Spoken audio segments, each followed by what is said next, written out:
Clarice walked down the boulevard with dishevelled emotions.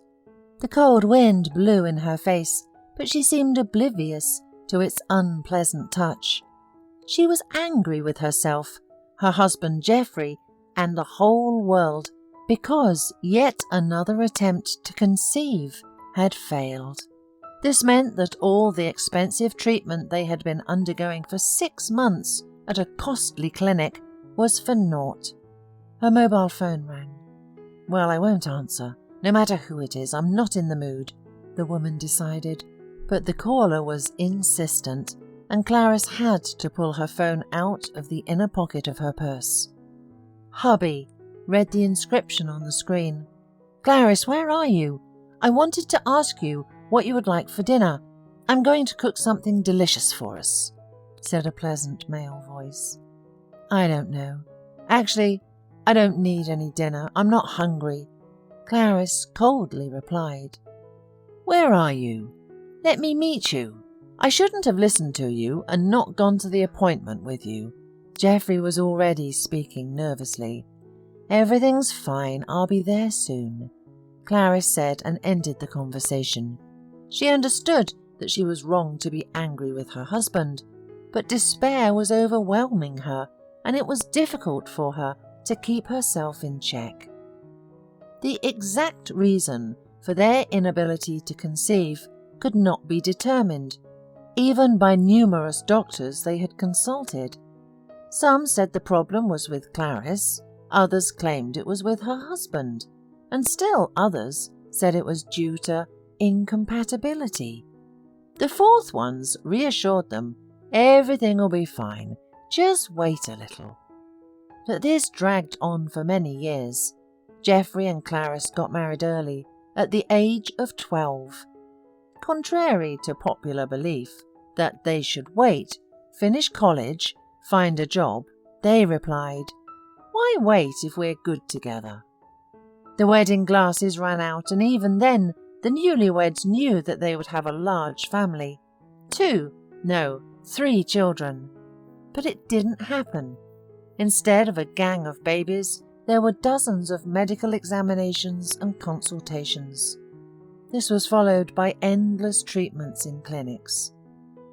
Huge hopes were placed on the IVF procedure, but something went wrong there too. The laughter of children never echoed in the apartment of the young family. As time went on, Clarice became more convinced that she was cursed. Once, when she was 17, a gypsy woman in the park called out to her and offered to tell her fortune. Clarice was afraid of gypsies and, of course, refused, running away from the park. The gypsy woman, annoyed, shouted after her, "You will not have happiness, and you will not have children." Years later, Clarice would often remember those words and begin to believe in the power of the curse. Her husband, Geoffrey, insisted that it was all nonsense, just the anger of an impudent gypsy, and that she needed to forget it. But Clarice couldn't forget, especially when another attempt to get pregnant failed. Lost in bitter thoughts, Clarice didn't notice that she had approached the house. Geoffrey hurried to the hallway at the sound of keys. Seeing Clarice's saddened eyes, he immediately understood the reason for her bad mood. "Don't worry, my dear. You know that we are fighters, and we will fight until we win. Let's go have dinner. I have a gift for you." Geoffrey embraced her. "Geoffrey, I don't want anything. I'd rather lie down," Clarice replied. "Well, at least for 20 minutes, Geoffrey asked, looking affectionately at Clarice. And she melted, just like on their first meeting 12 years ago. On the table was a freshly prepared dinner, filling the room with its aromatic scent. Geoffrey was always caring, especially now that he knew about Clarice's difficult emotional state. He himself was worried about the lack of children. "Clarice, look what I have." Geoffrey handed Clarice an envelope. Clarice opened it curiously. Inside were tickets for a flight to a city whose name she had never heard before. Clarice looked at her husband in surprise, not understanding why they needed this trip. "My dear, there is wonderful nature and a beautiful temple, but the point is not in it, but in the priest. According to people, he performs miracles for families with the same problem as ours. Shall we go? We won't lose anything if we visit him, but we can gain a lot," Geoffrey persuaded her. Clarice didn't need any convincing. Wherever there was a small chance of getting pregnant, she grasped it like a drowning person clings to a straw. Her eyes sparkled and she smiled. "Yes, dear, of course, let's go." Geoffrey had the gift of lifting my spirits and pulling me out of depression. I envy myself for having such a wonderful husband, Clarice thought to herself. And in just a few moments, she was enjoying the dinner prepared by Geoffrey with gusto. It took only one day to get ready. Successfully landing and driving another hour and a half on a cramped bus, Clarice and Geoffrey found themselves in a tiny provincial town. Amazingly, there was even a hotel. Of course, it was nothing compared to a seaside hotel, but they could spend a few days there. However, the road to the temple in this spring mud left much to be desired. Walking on the slippery cobblestones, Clarice almost twisted her ankle, but it didn't upset her at all. Compared to their dream of having a child together, it was nothing. The temple was truly impressive. Its beauty inside and out left no one indifferent. When Geoffrey and Clarice entered the temple, a mass was in progress. The feeling of grace and faith in a better future overwhelmed everyone, even the most serious men. The emotions were so intense that they sent shivers down the spine. Clarice even burst into tears, never forgetting why she came here. At that moment, she believed in God like never. "Everything will work out for us, for sure," Clarice insisted, and sincerely prayed together with the other parishioners. When the Mass ended, Clarice rushed to the priest, as if afraid that he would leave and never return. "Reverend Roche, I really need to talk to you." "Yes, of course. How can I help you?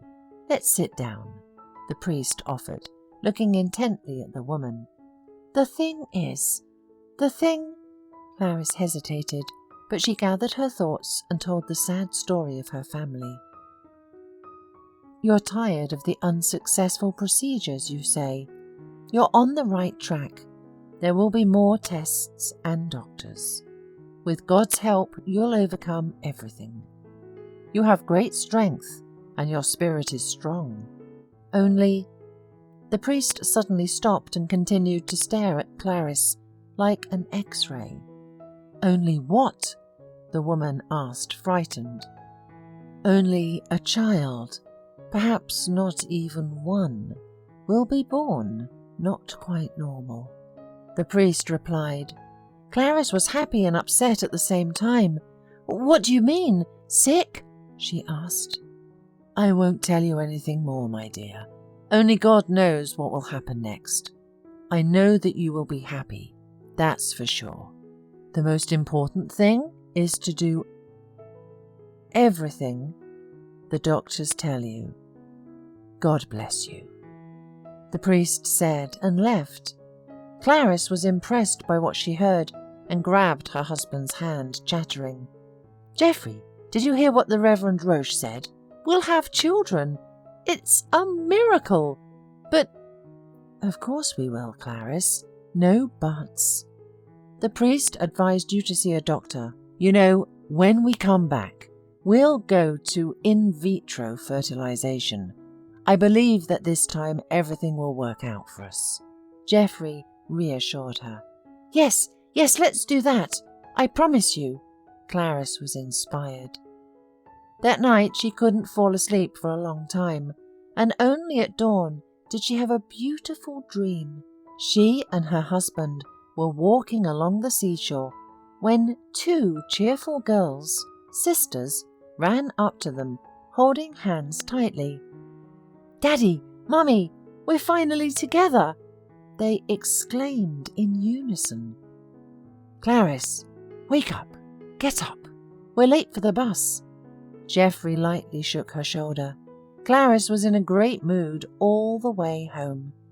She hadn't felt such lightness and joy in a long time. This feeling of confidence in a happy future didn't leave her when they went to the IVF procedure with her husband. A month later, Clarice felt that something unusual was happening to her. The symptoms were all there: slight nausea in the morning, sleepiness, and slight weakness. Clarice was even afraid to say that long-awaited word so as not to scare it away. "Geoffrey, imagine, I think I'm pregnant. Tomorrow I'll go to the doctor and take a test. Everything will be clear. But, oh my God, how much I want to know it today. Geoffrey, if it's not too much trouble, go and buy a test for me at the pharmacy," Clarice asked. Geoffrey dashed to the pharmacy. 5 minutes after his returning, Clarice burst out of the bathroom, overjoyed. "I'm pregnant! Pregnant!" she exclaimed, seeing the coveted 2 stripes. The priest's words had come true. Geoffrey picked up his beloved and began to dance around the room. Usually men are more restrained in their emotions, but this was a long-awaited child. When the first moment of euphoria passed, the couple decided not to relax. It was too early to celebrate the victory. Everything needed to be checked. The next morning, Clarice eagerly went to the doctor. Her soul was rejoicing. Finally, a real miracle had happened. "Well, let's check. Here's a referral for a blood test. Tomorrow everything will become clear," the doctor said significantly. The analysis confirmed her pregnancy. The couple was hit by a second wave of uncontrollable happiness. No wonder. They had been waiting for this event for years. "You'll need an ultrasound in a week and a half. Let's see how the fetus is developing," the doctor said. "Yes, of course," Clarice replied, not doubting for a moment that everything would be fine. As she lay down on the medical couch, she suddenly felt afraid. Unfortunately, her fear was not unfounded. "Doctor, is something wrong?" the girl asked anxiously. Suddenly, the doctor, who had been chatting happily with her until then, fell silent. Apparently, he was trying to choose his words carefully so as not to scare the patient to death. "Doctor, what's wrong with the baby?" Clarice repeated her question, trembling with fear. Finally, the doctor looked away from the screen and said quietly, "You will not have 1 child, but 2. But they will share 1 egg and 1 placenta between them. This means that there is a far greater chance that one of the babies will die, as it will be in less comfortable conditions than the other. A lack of nutrition, for example, could already lead to a fatal outcome. This is terrible, but not the worst thing." Clarice's hands and feet went cold. She felt as if she had been plunged headlong into icy water. She panicked and looked at the doctor. Apparently the doctor himself was in shock and was trying to cope with his uncontrollable emotions so as not to scare the patient to death. There is also a high risk of pathology. The babies may be fused. These are rare cases in the world, but such a possibility exists here. I will understand if you decide to have an abortion. The doctor destroyed Clarice mentally. She lay there, neither alive nor dead, and whispered, "Fused? Does that mean they could share a body? Legs? Arms? Clarice asked, and tears streamed down her cheeks. This is only a conjecture. We need to observe. You are still in the early stages of pregnancy. Your doctor will suggest treatment methods that may reduce the risks of pathology. The most important thing is to keep yourself together. The doctor encouraged her as best as he could in such a situation. Clarice struggled to get up from the couch and, slumped with grief, made her way to the door. She had not expected such a turn of fate. Her crystal dream of happiness had collapsed. Only one thought was spinning in her brain. I will have disabled children. Why did this happen to me? Why? Suddenly her vision darkened. Her head became heavy. In the next moment, Clarice realized that her legs were giving way and she was falling. A moment later, she fell into darkness, but managed to feel someone's hands supporting her. Clarice regained consciousness in one of the offices. What kind of concert are you giving here? Get yourself together, said the unfamiliar doctor strictly, and adjusted her glasses on her nose. I have such grief, Clarice blubbered with tears in her eyes. I've heard it all. You don't need to continue. You are not the first to have a pathology detected in your early stages. You will be treated, and everything may change by the time you give birth. Clarice just shook her head. She was so inconsolable that no comforting words could reach her. She walked down the street and mechanically moved her legs, which carried her home. The phone rang. Clarice mechanically pressed the answer button. Clarice, how are you? You haven't called in a while. Geoffrey's voice was heard. Everything is bad, Clarice said through tears. What happened? Are you okay? But Geoffrey shouted in vain because Clarice turned off the phone. The same thoughts were spinning in her head, one after another. Get rid of them, said the inner voice. No, I can't do that. I'm so tired. Maybe it's better to let me be gone. Then it will be easier for everyone, whispered Clarice, suddenly deciding on a terrible thing. Her hands trembled with a slight tremble as she gathered all the medicine in the house, stacking the pills in one pile. Now, I'll mix it and swallow it. Life is over, Clarice decided. She poured half a glass of water, folded all the pills, and was ready to drink it all at once, but then the sound of the opening door was heard, and Geoffrey rushed into the apartment out of breath. Glancing at the kitchen table, where empty blister packs of pills lay, he immediately understood everything and knocked the glass out of Clarice's hands. What are you doing? How dare you? He shouted. Our children will be freaks, the kind that are rare in the world. Clarice screamed in response, her voice breaking. They are our children, even if not completely healthy. You won't give up. Remember, we promised each other that we would be together in sorrow and joy. Keep your promise. Geoffrey tried to bring his wife back to life. Clarice sat down on a chair and hugged her head with her hands. When a doctor tells you something like this, you can really lose your mind. But her husband, caring and understanding, still saved her. Sweetheart, you need to rest. Sleep. I'm giving you sleeping pills.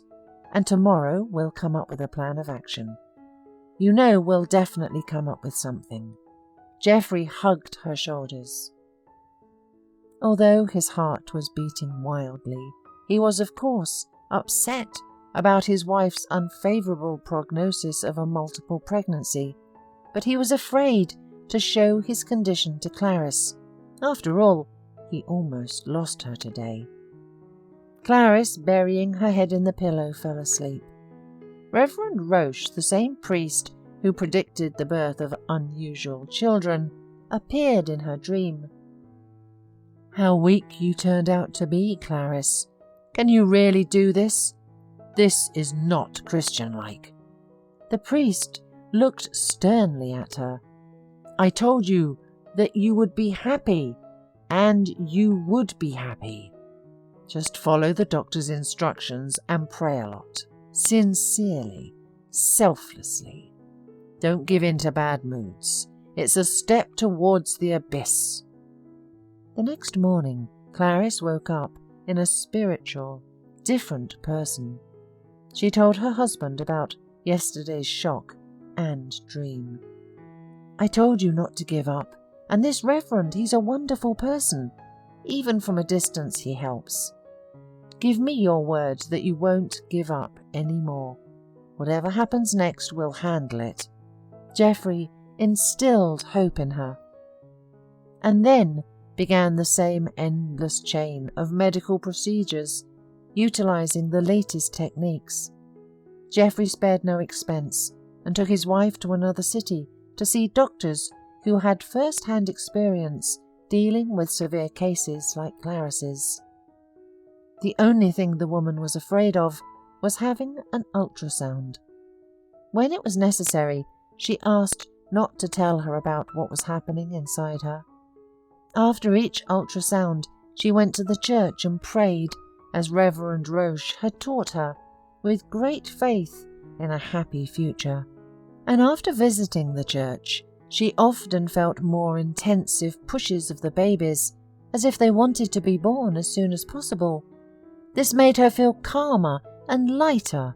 A feeling of peace and prosperity returned to her. Time went on relentlessly. The delivery date was approaching. Clarice's excitement was growing like a snowball. All pregnant women feel discomfort at this moment. What to say about Clarice? The Council of Doctors decided to operate on Clarice.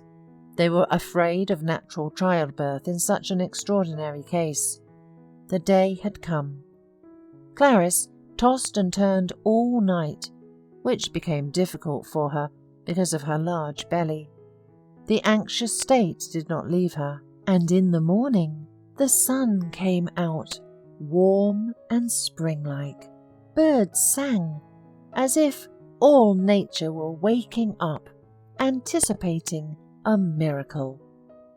Clarice held on to her cross all morning and prayed to God. The clock hands hurried towards the time when her babies were to be born.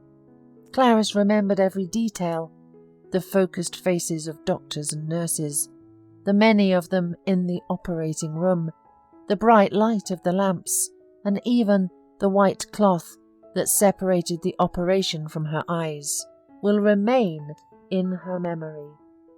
Also the painful injection that plunged part of her body into a state of anesthesia. Despite being immobilized, Clarice felt the doctor's hands performing the operation. She also felt the 2 little lives that will now see the light. She really wanted to look at their tiny faces. She already loved them.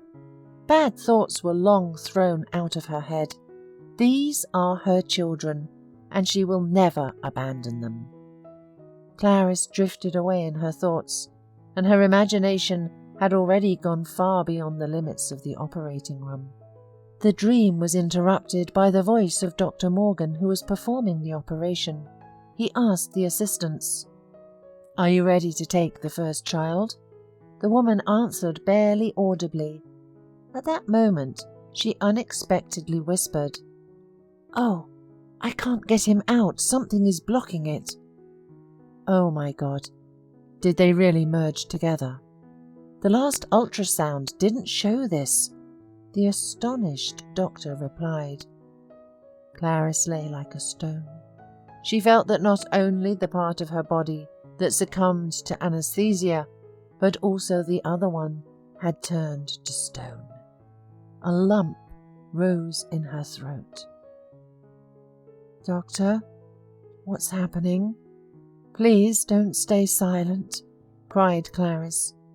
Dr. Morgan knew he couldn't wait any longer. He needed to carefully extract the babies from the mother's body to avoid any mishaps. "Everything will be all right. Don't worry," he told Clarice and instructed his assistant. "Take the first baby. I'll immediately take the second." At that moment, bright sunlight flooded the operating room. It was as if angels from heaven had sent it. That's what it seemed like to Clarice.